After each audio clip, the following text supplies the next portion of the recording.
Now back to Reed and his guest in Washington. Thank you. We're talking to Georgy Oganov, the first secretary and a spokesman for the Soviet embassy here. We have expressed through the diplomatic channels regrets that the Soviet plan didn't work.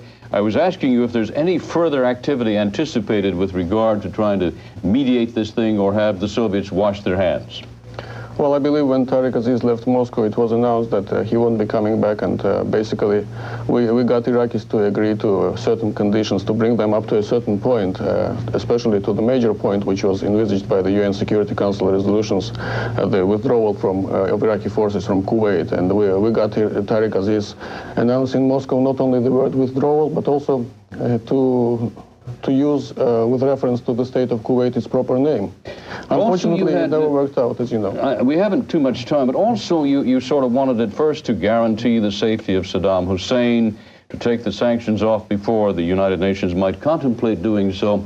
How was it that the Soviets were able to vote for the dozen UN sanctions and then sort of obviate them by coming up with other suggested plans that didn't coincide with them? Well, I really don't think whatever we had to say on the crisis and the dynamics of political consultations for the days preceding the actual military action on the ground right now kind of gives us reason to believe that we have drawn back on our support to UN Security Council resolutions. Not at all. Moreover, we were just trying to continue the negotiated path of the settlement of the whole issue. And it's obvious that the major point, as I've just now mentioned, was to get the Iraqis out of Kuwait. And we're getting them out of Kuwait, I think, as Brian Jenkins just described and others had, but not by the same means that was suggested by Moscow. But we could have avoided, perhaps further loss of human life, further destruction. And on the other hand, other issues could be brought to a solution in a negotiated manner at a later stage. Is it fair to say, in 15 seconds that we have left, that United States-Soviet relationship has been somewhat dented? I really don't think so. Moreover, I believe that the development of events ever since the 2nd of August has shown us an unprecedented and remarkable progress in mutual understanding, in trust between the two nations. Very good, sir. We've run out of time talking with Georgy Oganov, a spokesman for the Soviet embassy and the first secretary of it here in Washington. We thank him for his time. Thanks for joining us, Bobby. Still ahead, we'll take a look at Saddam Hussein's future with the help of a Middle East expert. Stay with us.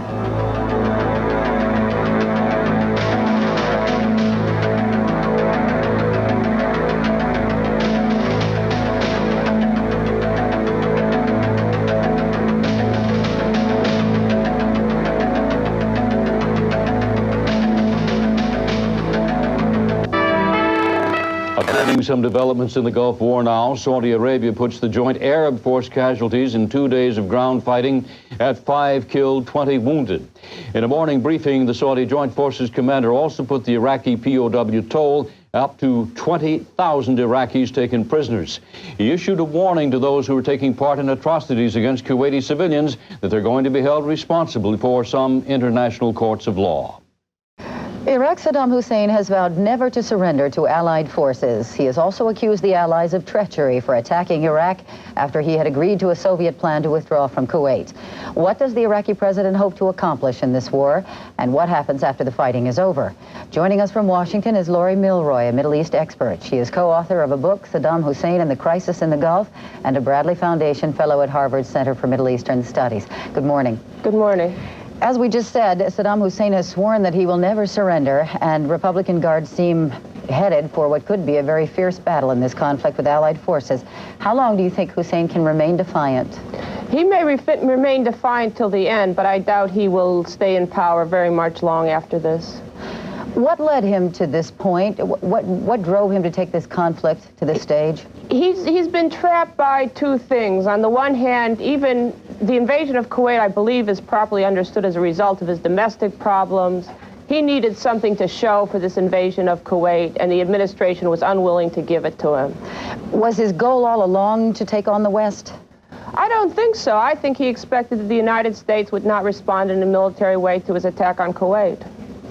It would appear that most diplomatic avenues were exhausted before this conflict began, although some people would argue to the contrary on that. Do you think there was ever a chance that diplomacy would have worked? You mean the Soviet diplomacy? I think it would have secured something, but the administration wanted to deal him a very decisive and unambiguous defeat, and they seem in the process of doing that. Well, I mean diplomacy overall. I mean, not just the Soviet effort, but from the very beginning, it's been an argument of whether or not diplomacy would have worked. Oh, certainly the Arab diplomacy, which King Hussein and Yasser Arafat were pushing, would not have worked. They lacked any, there was no indication that the Iraqis were prepared to withdraw from Kuwait prior to the 15th of January. You do not think, though, that a ground war was necessary? I mean, you do. I think you do hold out that there was the chance for diplomatic success. Well, on the Soviet initiative, it's a question of the terms. The Soviet initiative offered a withdrawal, but on terms that would have done more to preserve Saddam Hussein and his regime and a shred of pride or honor. Saddam was claiming that the United States was afraid to launch a ground war, that it was cowardly. And this has denied him even that claim. Well, then did it surprise you that President Bush came up with a deadline or an ultimatum? In some ways, yes. I think many people thought that he had no choice but to accept the Soviet offer, but he exercised a great deal of leadership and it seems assessed correctly the way the battle would go, and I don't think there's a great deal of dispute with the president's decision. Will Hussein, do you think, be able to salvage anything out of this conflict politically? I don't think so. He can't in any way claim it's a victory. And as I said, I think his days inside Iraq most likely are numbered. Well, then what is to happen to Iraq when all of this is over? Well, I have one idea. I mean, one hopes that the army, which is the one institution in Iraq which still maintains some respect among the people, takes over. That it would announce that it's a transitional government because the army itself will still have a difficult problem ruling. Iraq's not easy to rule. They announce their transitional government to some constitutional regime, and they then get the support of the United Nations and the international community, both in terms of recognition and whatever assistance Iraq is going to need. That may be very optimistic. Laurie Myroie, thanks very much for joining us this morning. Thank you. Still ahead, a look at potential terrorist targets in the United States. I'm Bobby Batista at CNN Center in Atlanta. And I'm Reed Collins in Washington, and stay with us now. Our coverage of the war in the Gulf continues.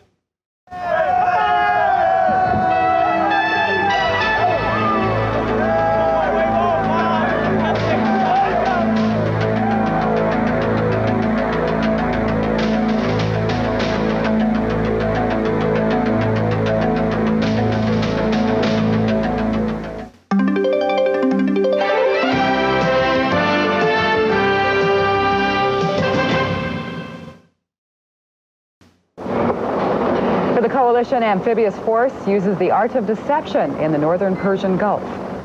And tanks on both sides rumble across the desert toward a line in the sand.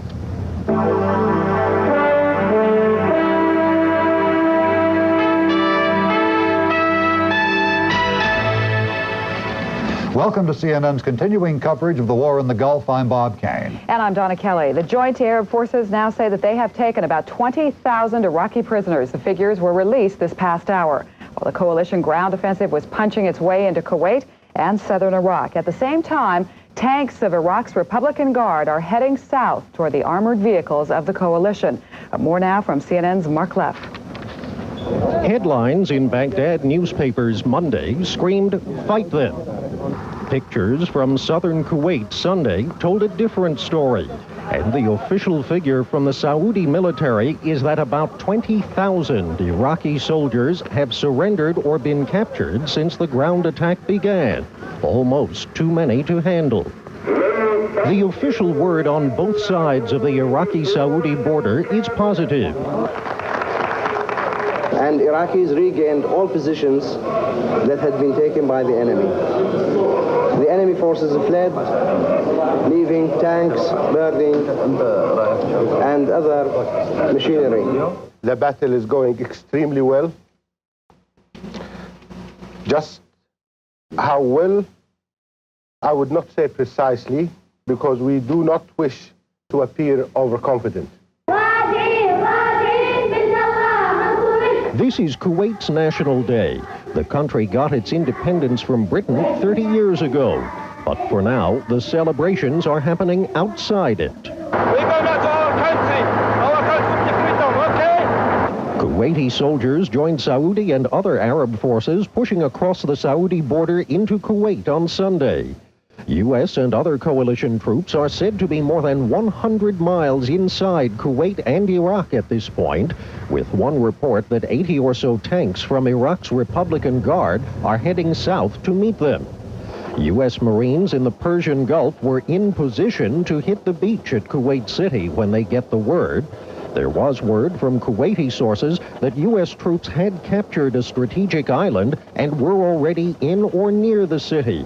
Not so, say the commanders, not yet. Making progress against, I guess, fairly light opposition in some areas. What are their objectives? Are they trying to go to Kuwait City or are they going further? Oh, they'll probably go further, depending on what happens in the opposition and the way the rest of the campaign goes. Into Baghdad? No, that's too far. Iraq reportedly fired an anti-ship missile at a warship in the Gulf Monday, intercepted by a British destroyer's defensive missiles. And Israeli officials have confirmed 2 Iraqi ground-to-ground missiles aimed at southern Israel Monday. Nobody hurt, they say. Casualty reports for coalition forces are sketchy. U.S. military sources report a very low number of injured given the size of the operation and fewer than a dozen deaths. Mark Leff, CNN, reporting. CNN correspondent Carl Rochelle has just come back from spending some time with an Allied amphibious crew in the Persian Gulf. He joins us now live from Saudi Arabia with details. Carl? Well, the interesting thing is we were a bit disappointed. So were many of the Marines on board. Exact numbers we can't give you, but several thousand Marines, and we were out in the Persian Gulf ready, we thought, to make an amphibious assault on perhaps Falaka Island, perhaps on the beaches at Kuwait. We did not do that. There are a couple of reasons that we did not. One of the primary reasons is that mines were discovered in an area of the northern Persian Gulf. Now, you remember there were a couple of U.S. ships that hit mines one day last week. Well, when they hit the mines, they discovered that there were more mines in that area, very extensive mine setting all around the northern Persian Gulf area. And they also found out something else, that they are highly sophisticated mines, some of a Soviet type. They work in a manner that instead of just being up in the water to be hit on contact by a ship when it comes across, they very often will count the number of passes that a ship makes, and on the appropriate pass, then the mine will go off. What you're seeing here is what's called a vert rep, for vertical replenishment. They are picking up bombs. Literally, they don't look like bombs, they look like shells. They're picking them up from a resupply ship. They're being transferred over to the Nassau. Workmen will then put detonators on the noses and fins on the tails of them, and they will be dropped by Harrier aircraft. Now, the role of these Harriers has switched over the last several days. For the first few days of the war, what they were doing was hitting targets on Kuwaiti mainland, on Falaka Island, on Bubiyan, the other islands, trying to soften up targets. But now they have switched to a role of what is known as close air support. They are helping out the ground troops as they try to go against the Iraqi forces. We were told that the Marine forces on the ground are doing very well. They made it through the killing zones, the kill zones, if you will, that Iraq had supposedly set up to trap the forces going through. They made it through those forces, and they made it on down. These pictures are made, by the way, from something called an LCU, Landing Craft Utility, and we were off the stern section of the Nassau watching the Harriers land. The LCUs went out. 2 of them went ashore carrying a load of Humvees, a utility vehicle. They put them ashore to attach up with another Marine Corps unit, and then we made a return back into the stern section of the ship, what is known as the well deck. If they were to make an amphibious assault, a number of Marine vehicles would come out of this particular ship. There would be other Marines coming out of other ships. They would be landing with LCACs, the land cushion, air cushion vehicle that they land Marines in, and they would also be going ashore in helicopters.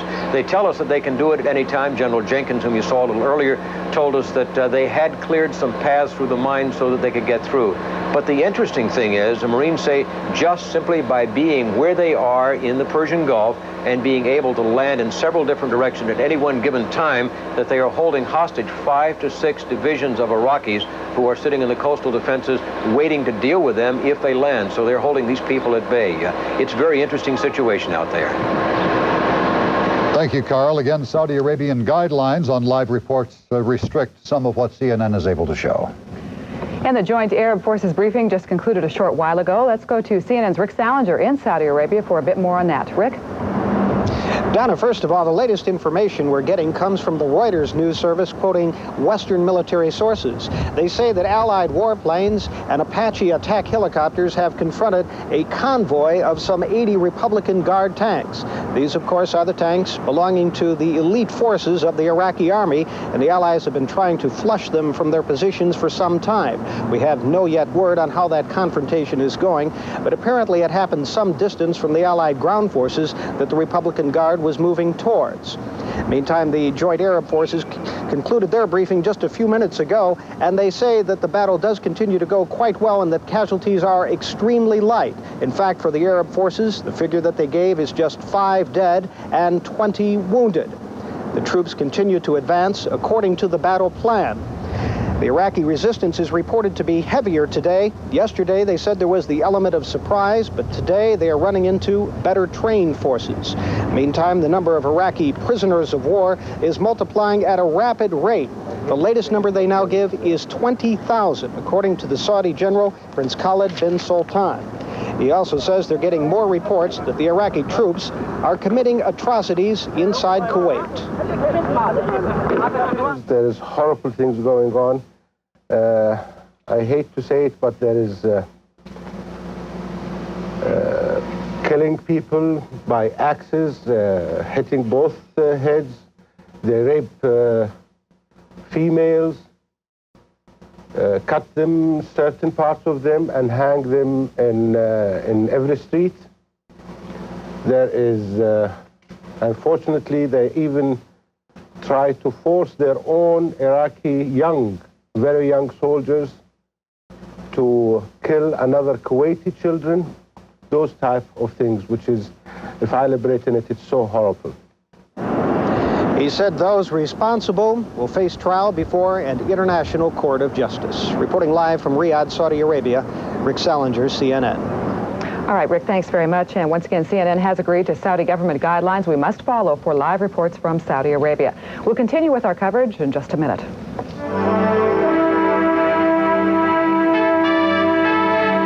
Organizations than we did a few years ago. In Europe, where I live, there have been constant arrests. People have been caught, commando teams trying to cross borders with explosives, with plans, and they have, so that the preemptive intelligence has been working quite effectively so far. Not that that, of course, can really prevent terrorism in the long run, but it certainly has been, been a restraining force. Do you expect terrorism in the United States? I believe it could happen, but I don't really think that's the way they like to hit us. The FBI is very efficient here. It's in collaboration with other federal agencies and state and local police. It's a difficult place for them to operate because they have no public opinion backstop to rely on. It's much easier to hit our targets in Europe. They have always done that from the beginning of international terrorism, and I think that's the way they'll go again. Some Americans, perhaps many, have developed since the war began a fear of flying. Are those fears justified? I believe for the moment, yes. Frankly, I don't like to discourage the airlines, but I don't think it's a very wise time for international travel. Certainly there's a much better security than there used to be, but there is always the odd place that is left that doesn't have enough security control. I don't think it's a wise time to travel, but I think that as the weeks go by, that will ease up. Thank you for talking with us. Terrorism expert Claire Sterling. Our Gulf War coverage continues with a White House update after this.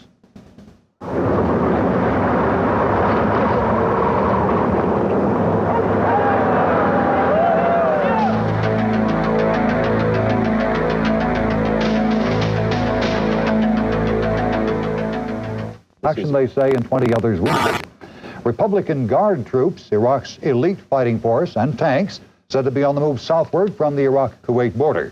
A battle between the Guard and Allied troops moving northward from Kuwait or within Kuwait could be a turning point in the early stages of the ground war.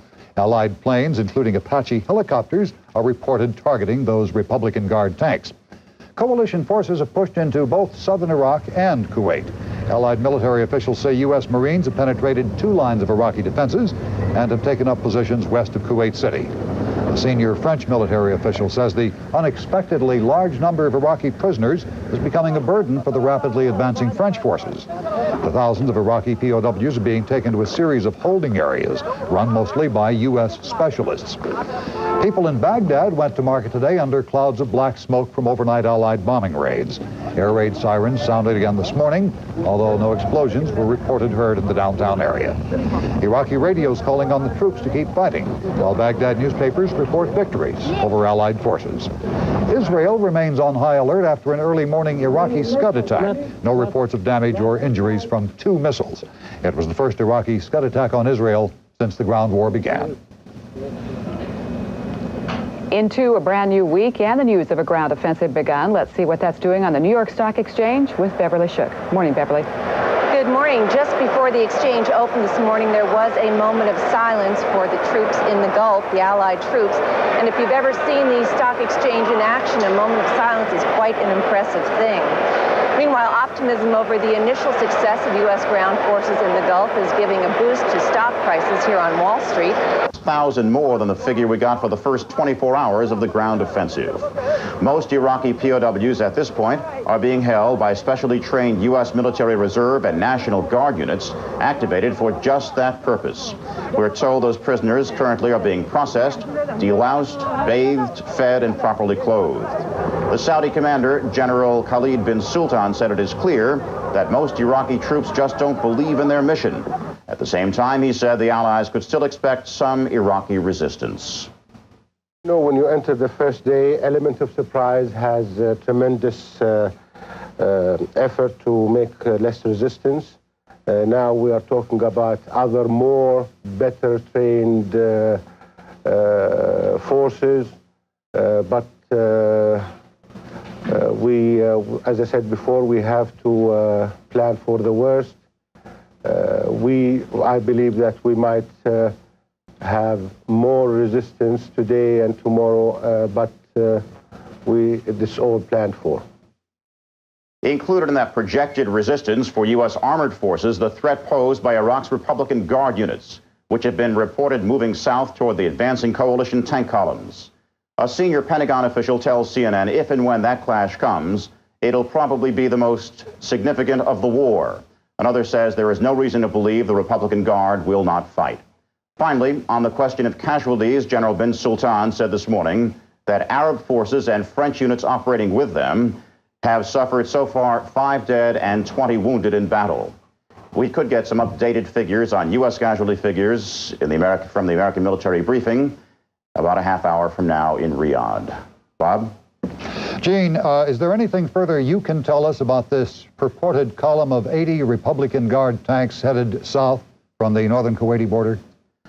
Not very much, Bob. They are very wary about discussing any kind of positioning of U.S. forces, and to talk about the position of that tank column would in fact do that. That's the explanation we are getting here. However, I can tell you that I have been told that action between U.S. forces and Republican Guard units could happen in the very near future. All right, thank you. CNN correspondent Gene Randall at the Pentagon. Donna?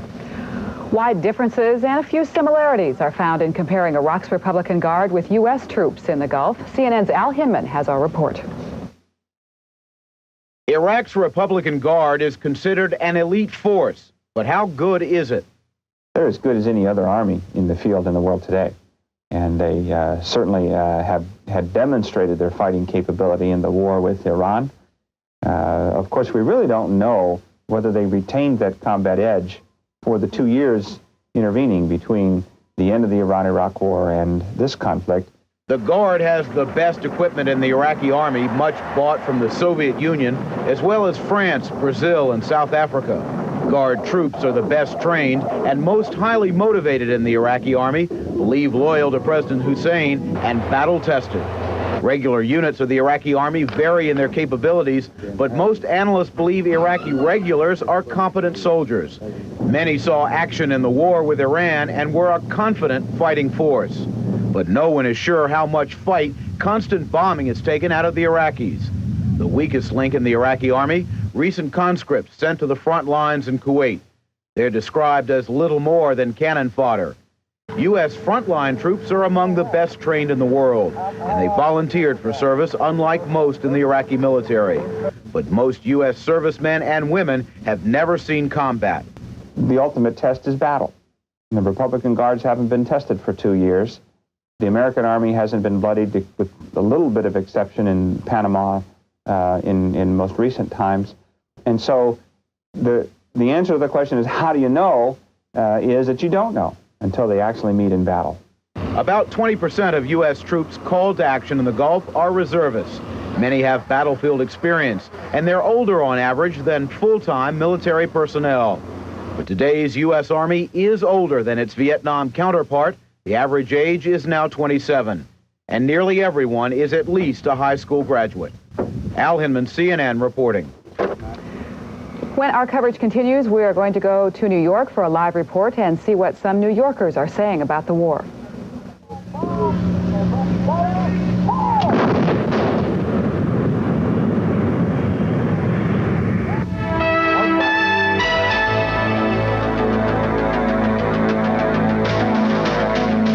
Is over. CNN's Ralph Begleiter reports on the prospects of balancing power in the Middle East. The beginning of the ground offensive in Iraq and Kuwait has not changed the U.S. view of how Saddam Hussein could bring it to a halt. Withdrawal of forces and a public authoritative commitment from Iraq to comply with the United Nations resolutions on the Gulf.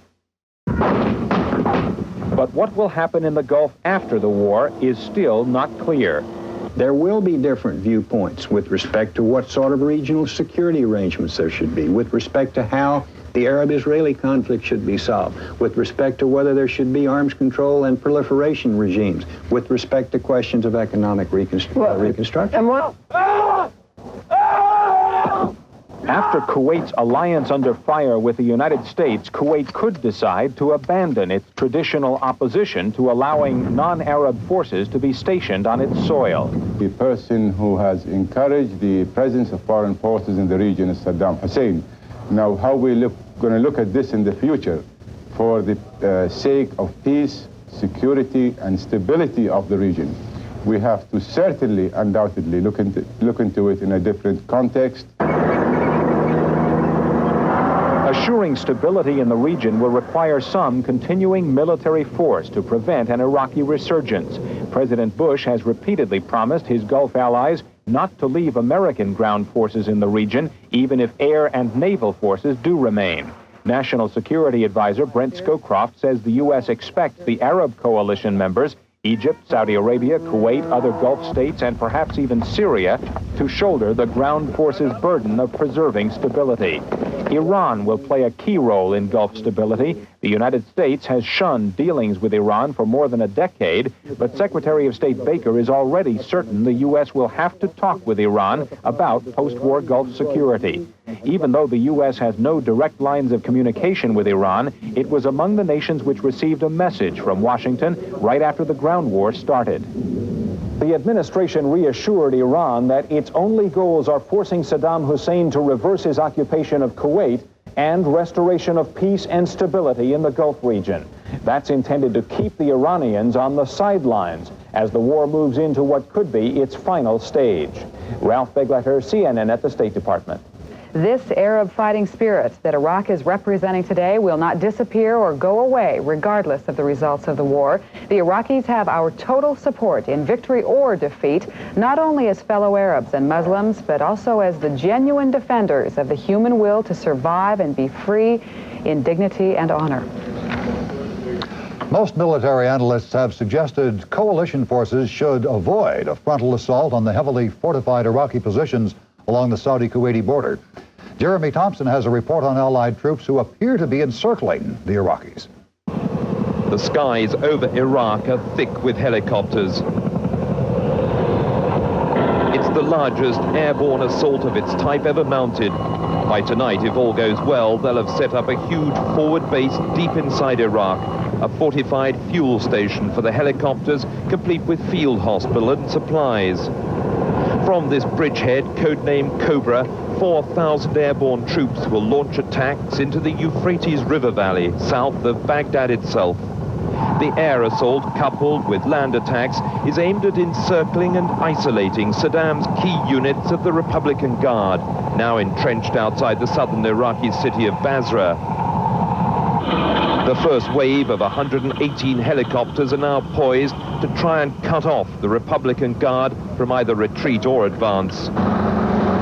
But as Allied armor moves forward in support, the latest intelligence suggests the Republican Guard are by no means finished.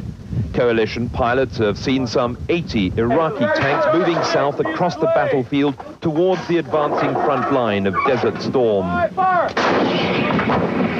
The relentless artillery and air bombardment has clearly flushed Saddam's much-vaunted army from its bunkers. So far, the Allies have met only sporadic resistance. But if the Republican Guard have emerged from hiding for one last great stand, the battle ahead could be bloody and brutal. So far, though, the casualties have been far fewer than expected. During the night, the first American wounded were rushed back to a base hospital inside Saudi Arabia. Mines have posed one of the greatest dangers. This Marine caught shrapnel when his partner triggered a booby trap. I thought I was dead. Really? Yeah, but it's like, you know, it's like a hit right in the head right here. But a couple of seconds after that, you know, I could hear voices and I was good to go. Were you scared?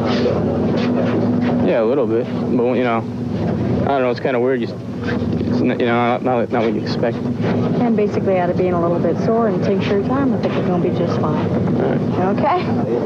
The huge tented hospital is equipped to deal with any war injuries. The first patient, a Marine suffering from a gunshot wound, was soon on his way to the theater, his arm shattered by a high-velocity bullet as his troop overran an Iraqi position. We squashed him real quick, but I got hit, and once I got hit, I went down. They got the coma to me, but like I said, you know, the world didn't stop because I got hit, because we're Marines and we have to accomplish the mission first. And once the mission got accomplished and the area was secured, and I was taken care of. Many of the staff are reserve volunteers, including one doctor well used to dealing with gunshot wounds after training in New York's tough Bronx district. Over there. Some of the injuries are similar, but then again, we must consider we're in a war situation where the weapons have high-velocity missiles, and they can do much more damage when entering the body. Although we see even in places like Bronx, they are starting to get some more high-velocity weapons there too. So, in these days, some of the war wounds are similar to those to the war in the Bronx. Though the hospital staff are realistic enough to know they may not yet have seen the worst of war, as medevac helicopters ferry in more casualties from the front line. It's the scale of Iraqi prisoners that's most taken the Allies by surprise. Over 14,000 have been captured or surrendered in the first day of the land battle. Many of them, weary of war after weeks of bombing, have apparently lost the will to fight for Saddam's cause. Out in the Gulf, 17,000 Marines are still waiting to launch an amphibious assault. Their possible target is Failaka Island, which commands the approach to Kuwait City. It's heavily defended by 4,000 Iraqi troops, armed with Exocet and Silkworm missiles. The U.S. military says so far Allied casualties have been light. U.S. military sources say 4 U.S. soldiers have been killed. A Saudi military briefer says 5 soldiers of the Arab Joint Forces have been killed, 20 wounded. We'll continue our coverage in the next hour with the U.S. military briefing coming up. We'll have that for you live from Saudi Arabia. We're glad you could join us. I'm Donna Kelly. I'm Bob Kane. Stay with us.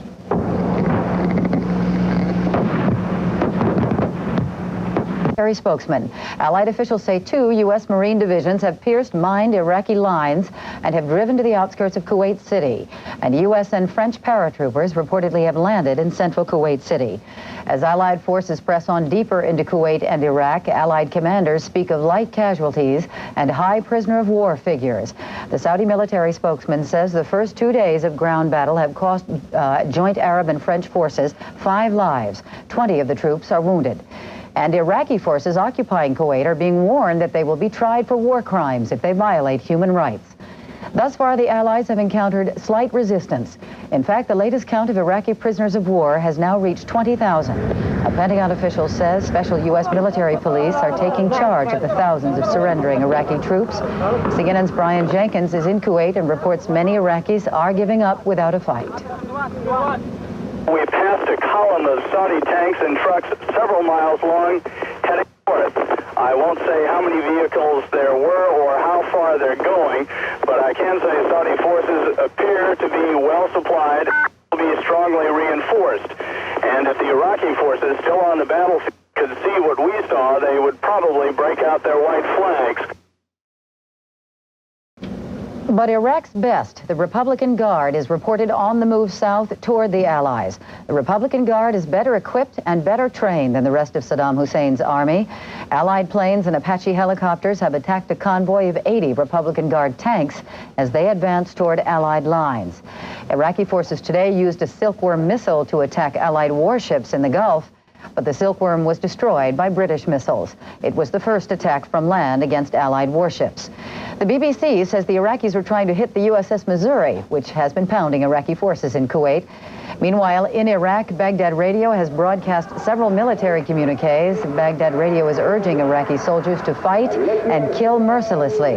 One Baghdad resident says the night was a sleepless one of horror as Allied warplanes carried out a series of massive raids. But the Iraqi media is giving its own account of the ground battle, saying the Iraqi army has held off the attackers and has inflicted a heavy and humiliating defeat. We are standing by, as we said at the top of the hour, for the beginning of the U.S. military briefing in Riyadh. The briefers are all geared up and ready to go again after a brief Pentagon blackout at the very beginning of the war. Let's ask CNN's Gene Randall, whose base is the Pentagon these days, if there's anything to be read into the fact that the briefers are back at it again. Gene? Well, Reed, it seems apparent that while at the beginning of the war, with the onset of the ground offensive, the Pentagon was taking a rather cautious approach, perhaps guarding against some negative results in the opening phase of that ground assault. Now, since things appear to be going so well, the briefers are ready to do some talking. At the same time, we are told what we'll probably get from Riyadh this morning is simply a recitation of statistics, perhaps casualty figures, and very little on the Allied operations themselves. Once again, we'll be told that for reasons of security, we cannot be told very much about operations, so we expect to get statistics. Gene, the Saudis and, for that matter, the Kuwaitis in particular, have been very concerned about the circumstances inside Kuwait City. Saudi briefer General Sultan described the continued axe slayings and other civilian atrocities, warning that there would be international war crimes trials of those perpetrators who are caught. Do the Allies in general seem to have the same concerns for getting into Kuwait City as quickly as possible? I think they absolutely do, Reed. And while we were told before this ground offensive began that the timing would be dictated by a lot of factors, perhaps including what's going on in Kuwait City, I think it is a large factor now driving the U.S. forces and the plan perhaps toward Kuwait City as quickly as possible. Earlier today, we talked about the report from the front that a line of 80 tanks, apparently manned by those Republican guardsmen, was seen driving southward toward the salients of the coalition forces. If you can count 80 tanks said to have been in a column, you can certainly hit them from the air, can't you? Well, you can, and this is part of just what the U.S. commanders feel leads them to believe rather that they have things going their way. Because it is one thing for those tanks to be dug in, it is quite something else for them to be on the move in open desert where they can be hit by airstrikes, for instance. So there is a lot of optimism here about the ability to hit the Republican Guard. At the same time, there is a cautionary note here. Officials quite freely say there is no reason to believe that the Republican Guard units will not fight or are not capable of fighting. And if there is to be fierce resistance from the Iraqis in this war, it will come from the Republican Guard units. All right, thank you, Gene Randall. As we say, we're standing by for the Riyadh briefing. The U.S. briefers should be ready to go at any moment. Bobby? Reed, as we said earlier, today's action in the Gulf War showed the first time that, the first attack, rather, from land against Allied warships when Iraqi forces launched a Silkworm missile. Michael Nicholson has more on that.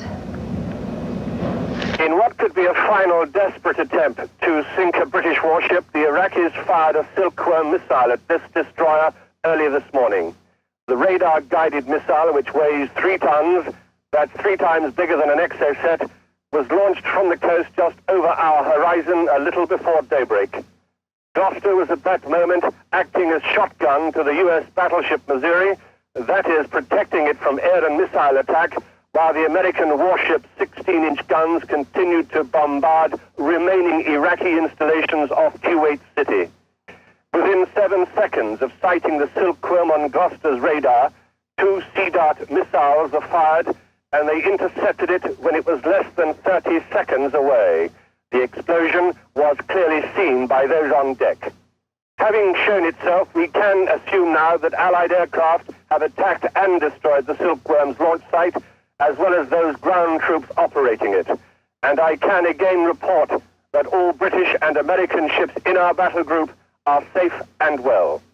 This is Michael Nicholson for the British Television News Team aboard HMS Gloucester in the Northern Gulf. Another first in the last 24 hours, the first combat missions flown by women in the war reportedly occurred yesterday. Female pilots from the 101st Marine Airborne Division are said to have guided Chinook helicopters into Iraqi territory. One report says Major Marie Rossi flew 3 missions deep inside Iraq. The missions involved transporting artillery and fuel supplies to U.S. troops. The 101st Airborne Division reportedly has 22 female pilots.